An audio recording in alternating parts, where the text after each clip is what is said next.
Hi, welcome to Nick's Nuggets. Like an extended version of Nick's Nuggets. No music today, but more important, we have interviews. We have the upcoming by-election for Secret Harbour, and we've been interviewing all the candidates, or we have said to candidates, if you want to come on, we'll give you the time, so it all seems fair and reasonable.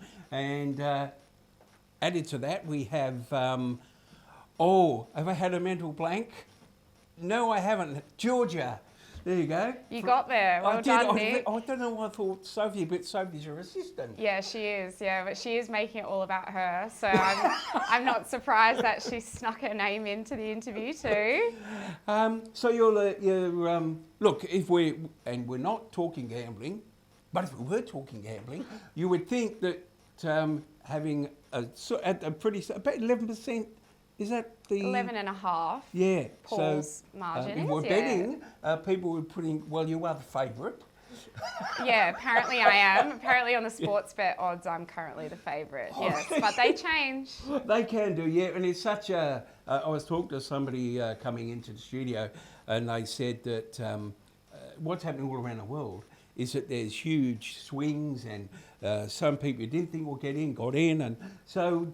Do you have that little bit of a fear yourself? Well, yeah, I'm not taking anything for granted. Yeah. So you're right. It's such a different world that we're living in. There's for so long there's been two major parties in a lot of democracies like ours, and you see in the UK and others. Yeah. It's different now. There's minor parties have a lot more power. It's a different world that we're operating in. So I don't take anything for granted. I'm not treating it like a safe seat. I'm there fighting every day, speaking to the community, and hopefully getting my name out there, and the kind of person I am out there and meeting people, and I hope that I'll be able to deliver for them in Parliament. Since you've been campaigning, it'll be about a week and a half, 2 weeks, would it be? It's been a blur, Nick. I don't know what day it is anymore. I think it's been about a couple of weeks. Yeah, 2 weeks. What would you say has been the biggest shock or surprise to you since you've started campaigning? Wow, well, there's been a lot. Okay. I mean, some of it, because I have worked in politics previously, I kind of know how a campaign runs, and I've, volunteered on a few by-election campaigns, so I know they can be pretty full on. And but I suppose being the candidate is just so different. It's that not being able to switch off. And I mean, what has surprised me is people recognise me at the shops, and I went to Pilates, and the lady said she knew my face from somewhere, and I thought it's probably because I've been on the TV almost every night. So that's been a bit bamboozling. How have you handled that? Like you go from working in your job, which you do, to all of a sudden you're thrust into TV land and media land. How have you adjusted to that? Yeah, it's bizarre. I don't think you can. Well, I don't know how people do. It's very bizarre. And what has been, when you've been out there campaigning, what has been the topic that people most want to discuss with you, would you say? I think cost of living. Yeah. People are doing it tough. I mean, a lot of people are really happy and have done well, but then are worried about their children and their future, and everything just costs more. The cost of housing's gone up so much, and people are feeling the pinch. So I think that is absolutely front of mind for most people. I've been lucky enough, because I'm running with Labor. The Labor government's got these amazing initiatives like the $100 fuel support payment, or student assistance payment for parents. So that's $250 for secondary school age students, right. Yeah, and $150 for primary and kindy.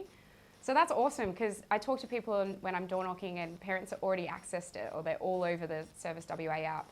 Yeah, it's awesome. It's making a real difference. Yeah, I've just found, being a resident of Rockingham, which I know is next door to Secret Harbour, yeah, and you're getting the $100 licence thing. I found, just digressing a little bit. Sure. One of the weird things is that people go, I don't want to sign up to the WA app because I don't want to have my bank details, this, that, the other. And I'm thinking that you could use a form. Yeah, I mean, Well, I'm sure the government has those details anyway, number one. That's what I thought. Or too, you're giving them actually. to Facebook for nothing anyway. So Yeah. why not? Yeah, I suppose there's always that element of Big Brother's watching. Well, That's right, but we know yeah. And they there's a are lot really- of data, and everything's about data. You know, you can't go to the shops without buying something, and it. you have to sign up to the loyalty program. That's So I understand it. But I feel like, yeah, the government's probably already got that anyway. I think so. You know. Yeah. And that's speaking like a I want to say normal, like a citizen, like you see it as I see it, you know, and there's no, well, I've got it anyway. You know, it's just a fact of matter, really, isn't it? Yeah. So what, if you get elected, I'd ask this, actually, no, there's a question I've asked the other people as well, Georgia. Sure. Why did you decide to get into politics? Why? Sure. So I have always been somewhat political because my dad's always been rather political. He's like a staunch union member, and where he got involved in the union movement in the Pilbara in the 1980s, and saw, you know, people die, and, you know, believed then in justice and the collective, and working for better protections for workers. So that was, he had always instilled a bit of a political mindset in my brother and I. So then when I went to uni, and so I was one of 5 who graduated from Warnbro High that year that got straight into uni out of 200. And, you know, a lot of the people I studied with all sort of knew each other, and I felt a bit like a fish out of water. It kind of instilled in me that just because you go to a public school doesn't mean you get the same opportunities, which I think is unfair in a rich country like ours. I just don't think that should be the case, and that's what drove me to join the Labor Party and get involved, because for fairness, I just want people to do the best that they possibly can, and I believe in equality of opportunities. So, and I think Labor as a movement is the best vehicle for that. Labor governments can make real tangible change for people. I mean, one of the things I've been talking to people about in the context of this campaign is $2.80 capped transperth fees. Before, you living in our community, living a bit further away from the city, you had to pay more just to sit longer on the train. A lot more. That's ridiculous, right? But that's a change, a tangible change that the Labor government has made to make it more fair.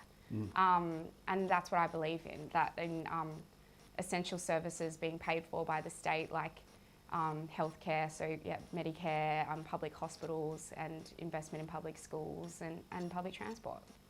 Was it hard, because I think we can ask some questions here which, you know, I understand, but I think sometimes it's more interesting for the audience out there to find out more about the person, like, you know, you said about uni.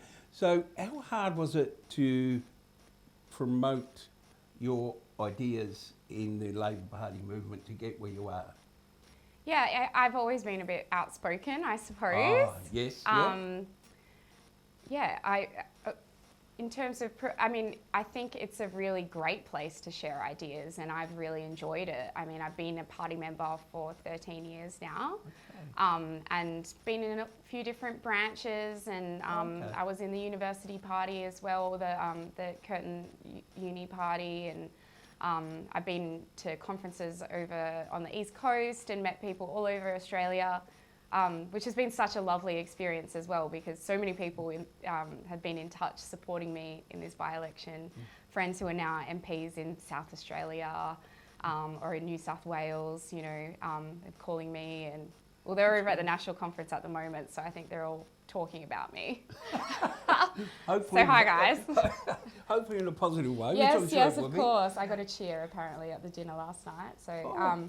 But yeah, great. it's been, I've really enjoyed it. I've really enjoyed the Labor Party as a way to share ideas, because we might differ on some nitty-gritty policy things, but you know, our values are there, which is for fairness and justice and equality of opportunity, and that's what drives me, and that's why I joined the party. Oh, that's great. And one more question as I say, I think it's important to know, just off air or off camera, you mentioned that you'd written a book.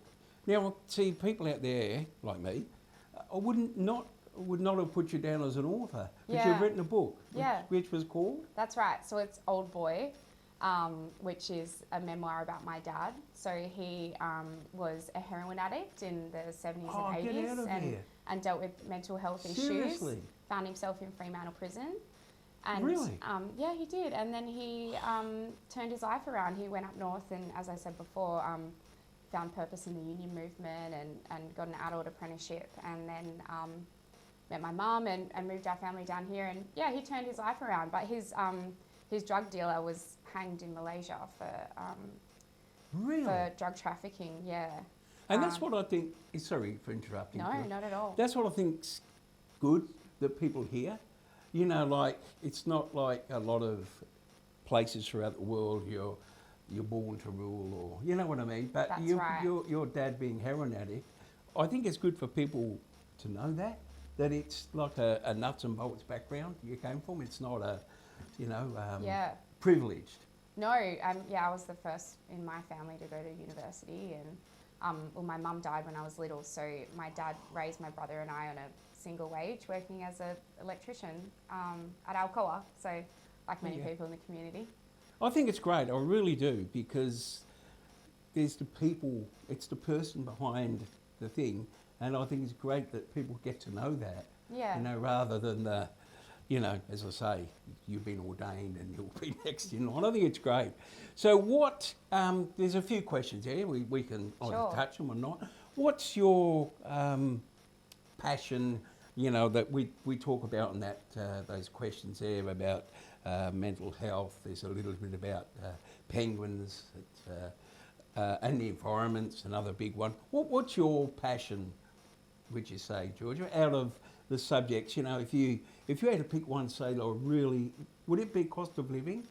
Well, I guess addressing it, absolutely. Yeah.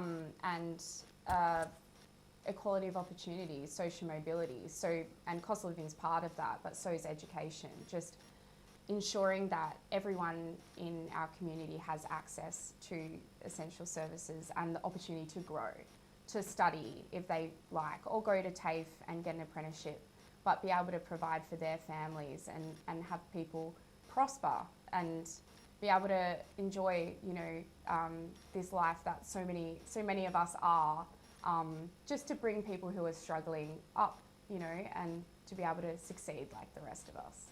I think it's good. We get to see, or we get to hear now, a lot more, as I call it, nuts and bolts, because I think people get a misconception of people through the TV and the media, and they do grabs. But here we get a chance to chat to you and what your beliefs are. Yeah. So, go on. No, you go. No, you're all right. It's been pretty amazing being able to speak to our community as well. I've just really loved it. I've valued it. I've had so many interesting conversations with members of our community about what they want to see. I mean, I spoke to someone recently who was a bit, politicians are like the least trusted profession, right? Or just above used car salesmen. And media people, whoops. Oh, yeah, exactly. So we're the scum of the earth. And so I was speaking to a gentleman who said, I don't trust any politicians. They're only in it for themselves. And I said, well, I must be a bloody mug. Why am I here? Because this is really difficult. It's a lot of hard work, and most people are positive, but there's been a few negative people too, and that's a lot to deal with. How do you handle that? Say it's hard, Say someone like a staunch person, and I won't name any parties because that's not fair, but a staunch person who disagrees a lot and slams the local government. How do you handle that now? Like, do you listen to what they say and try and be calm, or do you fight them back with facts? How do you handle that? It's hard because sometimes the people who are the most aggressive or most negative don't even give you an opportunity to discuss. They'll yell something out and then withdraw, or it'll be behind a keyboard or whatever. It's not. which I try to avoid. But when you can engage with someone, sometimes they do start off angry or disenfranchised, and then I just hear them out and talk to them about the issues. And by the end of it, generally we are on the same page. You know, we want people to do better. We might have differing opinions of how to get there, but in the most case, people just want to be heard, and I'm happy to listen. I think that's the thing, isn't it? Like, and I think people get angry when A, they're not heard. I think that's a big thing, and B, I think too, if they don't understand, like, you know, whether it be whatever issue we say, whether it be transport, whether it be cost of living, I think some people don't realise that if you maybe fix one problem, there might be an offshoot of that problem that that raises its head. So if you fix like education and give people money, then the other people go, why don't you give me some more money? And you say, I want to give you some more. You know, it's really difficult, I would suspect. That's why education's so important. I think it is. For people to be able to engage on public policy issues, be it environment or climate change and things that we're trying to address more broadly. The more that people are educated and can engage with those things, the better for everyone. Okay, Georgia, well, we're getting the from the big boss there, well, he's not big, to wind it up. And it's been great chatting. Is there anything, just before we cut off, that you'd like to say to the listeners or people who access this podcast? Is there anything you'd like to say as a final piece? I'll just say to Inspire Radio, you guys do such important work in the community, and thank you so much for having me on. It's been an absolute pleasure. I've loved seeing all your workers here and everyone pitching in, and thank you. It's just been great. And I think personally, as I say this to all the candidates I've interviewed, I think it's so important, you know, it's politics and there's politics, I understand that, but it's great to hear the backstory. Yeah. Because you'll never hear that, I dare say you wouldn't hear that on the main media, but to hear about your father and, you know, single parent, it puts a human voice to another placard. So I appreciate you being able to share that. It was really, really, really, really great. Thanks, Georgia.